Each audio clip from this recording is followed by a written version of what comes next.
Hello guys, welcome back to the channel. In today's video, I'm going to show you how to add someone on Google Chat or how to find someone on Google Chat.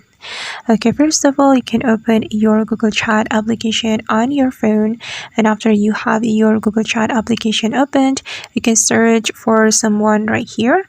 Just click on search in chat option, then type the email address.